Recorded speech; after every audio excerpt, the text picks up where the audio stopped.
आज जो इतनी बड़ी गिरफ्तारी हुई है उसका दलित सेना की अग्रगणी भूमिका रही है उसमें भी, चूँकि बिहार सरकार ने जो ये पंचायती राज व्यवस्था किया है इसका परिणाम बहुत बेहतर रूप से दिखाई दे रहा है। अगर बेनिफिट टीवी का वीडियो आपको पसंद आया तो चैनल को सब्सक्राइब करें। धन्यवाद। दलित सेना बिहार की ओर से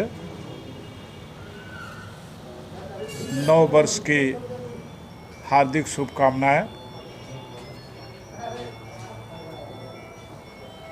देते हैं।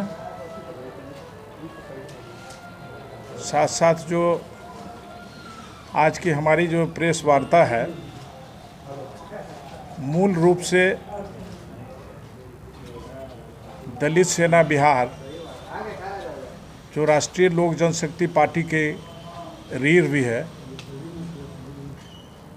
जिसकी स्थापना सन 1983 में पद्म विभूषण से सम्मानित स्वर्गीय रामविलास पासवान साहब ने शोषित पीड़ित सामाजिक कुरीतियों से ग्रसित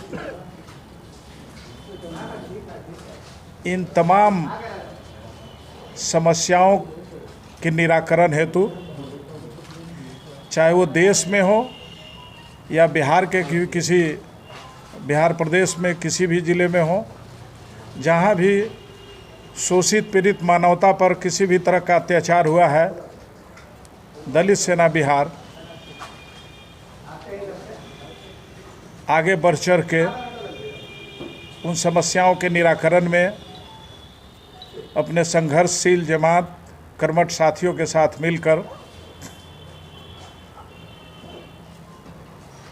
काम किया है। दलित सेना अपने संगठन की मजबूती के लिए और इसको धारदार बनाने के लिए, तमाम कमज़ोर वर्गों को न्याय दिलाने के लिए 2022 में संकल्पित रही है। और इसी क्रम में दलित सेना ने पूरे बिहार में प्रत्येक जिला में, जिला वाइज, प्रखंड वाइज, इवन पंचायत स्तर तक भी अपने संगठन को मजबूती और धारदार बनाने के लिए, जो पिछली कोविड-19 की स्थिति थी उसके कारण ही पिछले कई सालों से ये कार्यक्रम हम लोगों का रुका पड़ा था। हम लोगों ने तय किया था कि जनवरी से अपने इस यात्रा को प्रारंभ करेंगे, परंतु पुनः कोरोना की जो तीसरी लहर है,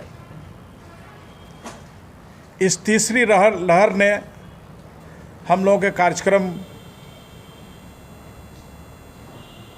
को रोकना पड़ा।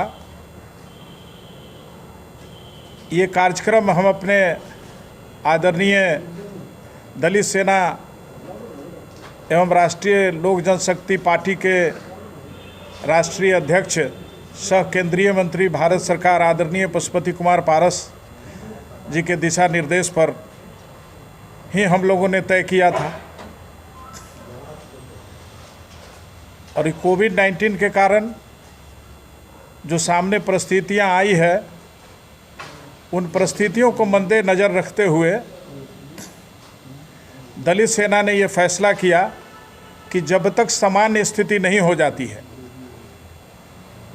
तब तक हम लोग अपने कार्यक्रम को स्थगित रखेंगे।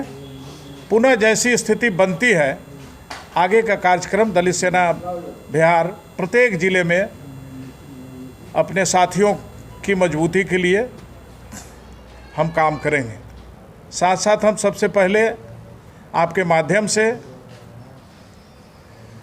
बिहार के तमाम उन दलित जनप्रतिनिधियों को जो जिला परिषद, मुखिया, पंचायत समिति या पंचायत स्तर के सरपंच हो पंचायत में और सारे पद है वार्ड में, इन पदों से जो चुन कर आए हैं, इन नए साल के उपलक्ष्य में हम दलित सेना बिहार की ओर से उनका हार्दिक अभिनंदन और हार्दिक शुभकामनाएं देते हैं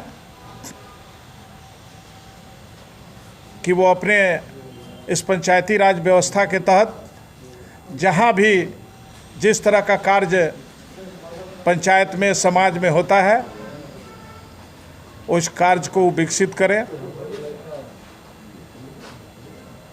और अपने काम को बड़ी ईमानदारी पूर्वक निभाए भी, क्योंकि बिहार सरकार ने जो ये पंचायती राज व्यवस्था कायम किया है इसका परिणाम बहुत बेहतर रूप से दिखाई दे रहा है कि आज कमज़ोर वर्ग के लोग भी इस पंचायती व्यवस्था में आगे बढ़ के कहीं जिला परिषद के चेयरमैन हो रहे हैं, हमारी महिलाएं भी हो रही हैं, प्रमुख कहीं हो रहे हैं, कहीं कहीं ऐसा जगह भी आया है जहां हमारे लोग सामान्य सीट से भी चुनाव जीत के आए हैं और अच्छे मतों से आए।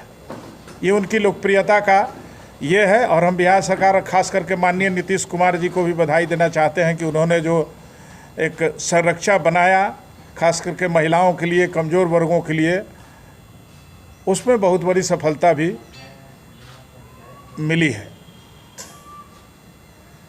साथियों, हमारे साथ अभी हमारे दलित सेना के प्रवक्ता हैं मनीष त्यागी जी, ये बैठे हैं।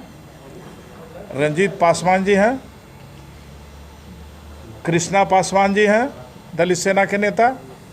हमारे दलित सेना के कार्यालय प्रभारी आदरणीय जगत पासवान जी भी पीछे बैठे हैं।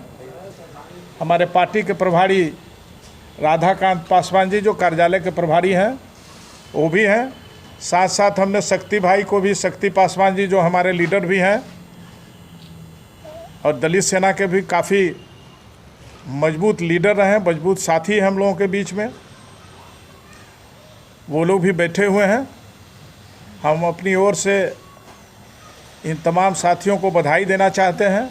साथ साथ आपको बताना चाहते हैं कि दलित सेना चूँकि एक सामाजिक संगठन है और ये हमारे राष्ट्रीय लोक जनशक्ति पार्टी की रीढ़ भी है। बिना दलित सेना के राष्ट्रीय लोक जनशक्ति पार्टी की कल्पना नहीं की जा सकती है।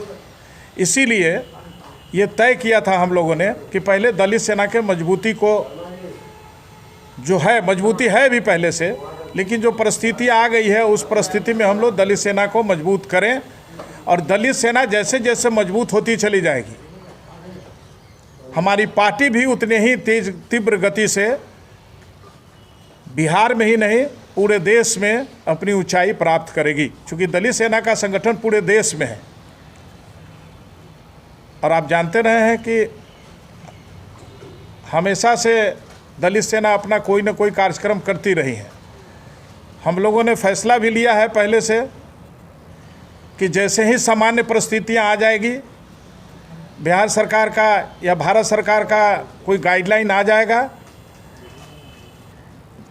बापू 14 अप्रैल को भारत रत्न बाबा साहेब भीमराव अंबेडकर की जयंती को, जो जन्म शताब्दी समारोह है, हम लोग बापू सभागार में मनाएंगे। ये पहले से फैसला है, अगर कोई विपरीत परिस्थितियां नहीं आती है तो, और इसको ऐतिहासिक बनाएंगे। बिहार में लगेगा कि बाबा साहेब की जो जयंती मनाई गई है दलित सेना की ओर से, राष्ट्रीय लोक जनशक्ति पार्टी की ओर से, और निश्चित रूप से एक ऐतिहासिक काम करेगा। और दलित सेना तो हमेशा से रामविलास पासवान जी के विचारों को, बाबा साहेब के आदर्शों पर चलने वाली संस्था है। हम उसी ओर दलित सेना को ले भी जाएंगे।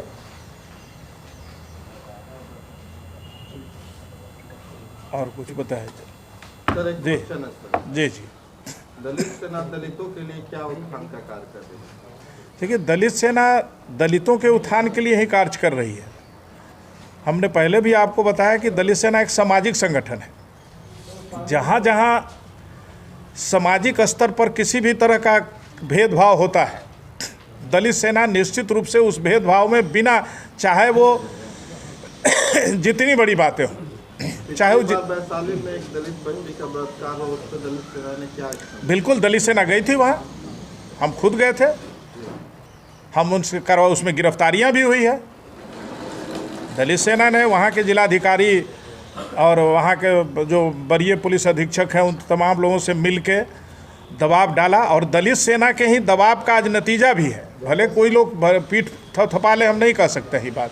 आज जो इतनी बड़ी गिरफ्तारी हुई है उस कांड में, वो दलित सेना की अग्रगणी भूमिका रही है उसको। नमस्कार, आप देख रहे हैं बेनिफिट टीवी।